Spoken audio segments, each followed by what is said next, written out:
ఎవరికీ సాధ్యం కాని కైలాస పర్వత అధిరోహణ మిలరేప అని పిలువబడే ఒక టిబెట్ సాధువుకి మాత్రం సాధ్యమైంది. కానీ ఆ తర్వాత నుంచి అతని గొంతు మూగపోయింది. ఇది జరిగి ఇప్పటికీ సుమారు 1000 సంవత్సరాలు గడిచిపోయింది. ఆ తర్వాత కూడా ఎంతోమంది కైలాస పర్వతాన్ని ఎక్కడానికి ప్రయత్నించారు. అయితే వారిలో చాలామంది మధ్యలోనే తిరిగి వస్తే మరికొంతమంది ఆ పర్వత ప్రయాణంలో ప్రాణాలు కోల్పోవడం జరిగింది. ఈ కైలాస పర్వతం భారత భూభాగంలో ఒక భాగం. 43,000 చదరపు కిలోమీటర్ల టిబెట్తో సహా భారత భూభాగాన్ని చైనా ఆక్రమించిన తర్వాత కైలాస పర్వతం మీద పరిశోధనలు మొదలుపెట్టింది. కైలాస పర్వతం కన్నా పెద్దదైన ఎవరెస్టునే 7,000 మంది ఎక్కగలిగినప్పుడు కైలాస పర్వతం ఎందుకు ఎక్కలేకపోతున్నారు అని లారెన్స్ డిసౌజా అనే ఒక రష్యన్ పర్వతారోహకుడు మౌంట్ కైలాస పర్వతాన్ని ఎక్కాలని నిర్ణయించుకున్నాడు. ఎంతో మంది వారించినా తన నిర్ణయాన్ని మాత్రం మార్చుకోలేదు. మొండి పట్టుదలతో కైలాస పర్వతం ఎక్కటం ప్రారంభించాడు. కానీ అతని పట్టుదల ఎంతోసేపు నిలవలేదు. పర్వతంపై కొంత దూరం ప్రయాణం చేసిన తర్వాత అతనికి శ్వాసకోశ సమస్య ప్రారంభమైంది. పర్వతంపై కావాల్సిన ఆక్సిజన్ ఉన్నా తన ఊపిరి తీసుకోవడంలో మాత్రం ఇబ్బంది పడసాగాడు. అయినా మొండి పట్టుదలతో ఇంకొంత దూరం ప్రయాణం సాగించాడు. కానీ కొంత దూరం ప్రయాణం చేసిన తర్వాత అతను గమనించిన విషయం ఏంటంటే, గతంలో ఎప్పుడూ లేని విధంగా చేతి వేలిగోళ్ళు, కాలిగోళ్ళు విపరీతంగా పెరగటం గమనించాడు. అంతేకాదు తన శరీరంపై ముడతలు రావటాన్ని స్పష్టంగా గమనించాడు. తల వెంట్రుకలు కూడా త్వరగా తెల్లబడటం, మునుపటి కన్నా ఎక్కువ పొడవు పెరగటం, ఇవన్నీ గమనించిన తనకి ఒక విషయం అర్థమైంది. తను చూస్తుండగానే ముసలివాడైపోతున్నాడు.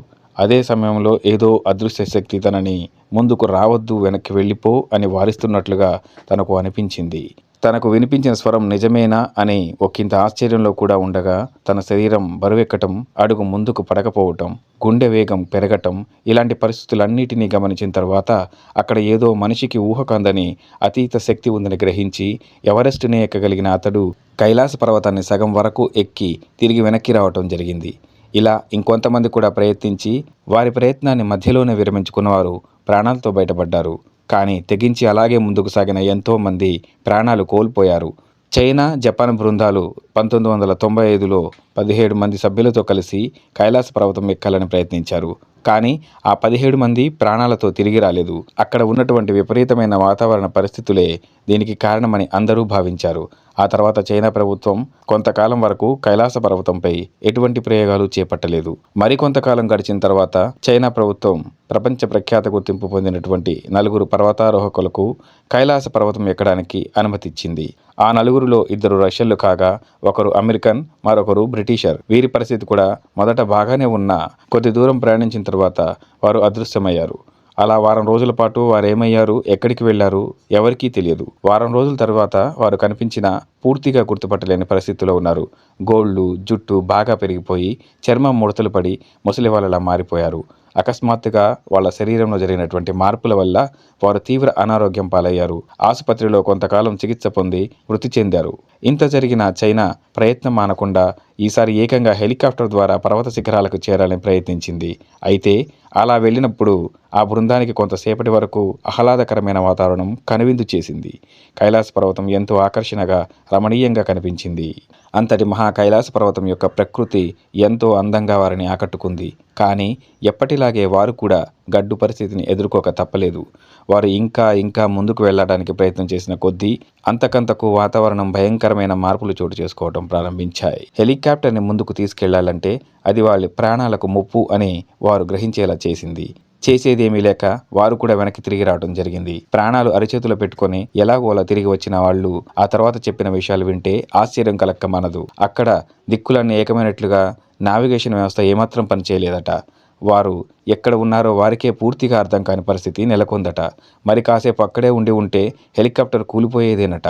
ఇక ఆ తర్వాత మళ్ళీ ఎప్పుడూ కైలాస పర్వతం ఎక్కే ప్రయత్నం వారు చేయలేదు. కొంత దూరం ప్రయాణం చేసిన తర్వాత మీరు ఇక్కడికి రావద్దు, వెంటనే వెళ్ళిపోండి అని ఏదో ఒక అదృశ్య స్వరం వారిని హెచ్చరిస్తుందని, ఆ ప్రాంతానికి నిశితంగా పరిశీలిస్తే ఓంకారం, డమరుకం శబ్దాలు వినిపిస్తాయని అక్కడికి వెళ్ళి తిరిగి వచ్చిన వారిలో ఎక్కువ మంది చెప్పడం జరిగింది.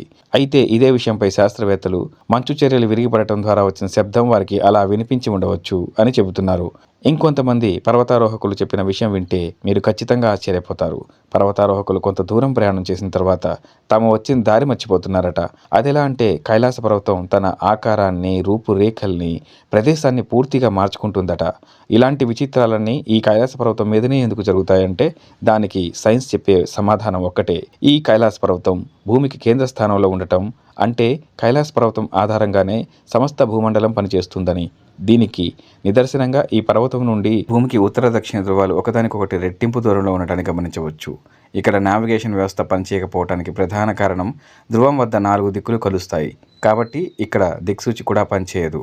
ఈ కైలాస పర్వతం ప్రకృతి సిద్ధంగా ఏర్పడినట్లు భావించడం లేదు.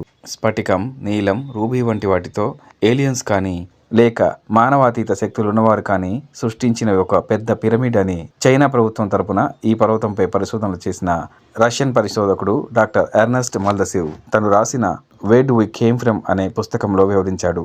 2001వ సంవత్సరం నుండి కైలాస పర్వతాన్ని అధిరోహించటం చైనా ప్రభుత్వం నిషేధించింది. అయితే మానవులు ఎవరైనా సరే ఈ కైలాస పర్వతాన్ని దర్శించుకోవడానికి అవకాశం ఉంది. అదే మానస సరోవర యాత్ర. ఈ యాత్ర చేయదలిచిన వారు పూర్తి ఆరోగ్యంగా ఉన్నట్టు హెల్త్ సర్టిఫికెట్ సమర్పించాలి. అప్పుడు వారికి కైలాస పర్వతాన్ని దర్శించుకునే అవకాశం లభిస్తుంది. అంతేకాదు ఆ పర్వతం చుట్టూ గిరి ప్రదక్షిణ కూడా చేయవచ్చు. అయితే ఇక్కడ ఎక్కువ మంది మానస సరోవరం గురించే విని ఉంటారు, కానీ దాని పక్కనే ఉన్నటువంటి రాక్షస సరస్సు గురించి పెద్దగా ఎవరికీ తెలియదు. మానస సరోవరం అనేది ఇంద్రాది దేవతల కోసం బ్రహ్మచేత సృష్టించబడ్డ ఒక సరస్సు. దేవతలకు దాహం వేసినప్పుడు ఈ సరోవరానికి వచ్చి వారి దాహాన్ని తీర్చుకుంటారు. సరోవరంలోని నీరు ఎంతో తీయగా మధురంగా ఉంటుంది. ఇక రాక్షస స్థలం ఇది మహాశివుడి భక్తుడైనటువంటి రావణాసుడి సృష్టి. రావణాసురుడు మానస సరోవరం వద్ద బ్రహ్మదేవుడిని ప్రసన్నం చేసుకోవటానికి భీకరమైన తపస్సు చేసి బ్రహ్మదేవుడి ప్రసన్నం కోసం 10 సార్లు తన కంఠాన్ని నరుక్కున్నాడని మనలో చాలామంది వినే ఉంటారు. ఎక్కడైతే తన తల 10 సార్లు తెగిపడిందో ఆ ప్రాంతంలో విపరీతంగా రక్తం ప్రవహించింది. ఆ తర్వాత ఆ ప్రాంతంలో ఏర్పడ్డ సరస్సు కాలక్రమంలో ఘోస్ట్ లేక్గా ప్రసిద్ధి చెందింది. రావణాసుడి రక్తంతో ఏర్పడ్డ సరస్సు కాబట్టి ఈ సరస్సుకి రాక్షస సరస్సు అని పేరు. అందుకే ఈ సరస్సులోని నీరు చాలా ఉప్పగా ఉంటుంది. ఈ సరస్సు చుట్టుపక్కల చిన్న గడ్డిపోచ కూడా కనిపించదు. ఒకే ప్రాంతంలో ఒకే ప్రదేశంలో పక్కపక్కనే ఉన్న ఈ 2 సరస్సుల మధ్య ఇంత వ్యత్యాసాన్ని మనం స్పష్టంగా గమనించవచ్చు. అంతేకాదు మన పురాణంలోనే ఎంతోమంది ఋషులు, మునులు హిమాలయాల్లో తపస్సు చేస్తున్నట్లుగా మనం వినే ఉంటాం. నేటికి కూడా ఈ కైలాస పర్వతంలోనే సప్త చిరంజీవులు తపస్సు చేసుకుంటూ ఉంటుంటారని చాలామంది భక్తులు నమ్ముతూ ఉంటారు. ఫ్రెండ్స్, మీరు ఈ వీడియోని ఇక్కడి దాకా చూసారంటే నా ఈ చిన్న ప్రయత్నం మీకు నచ్చే ఉంటుంది. నిజంగా ఈ వీడియో మీకు నచ్చినట్లయితే దయచేసి లైక్ చేయండి, షేర్ చేయండి, సబ్స్క్రైబ్ చేయండి.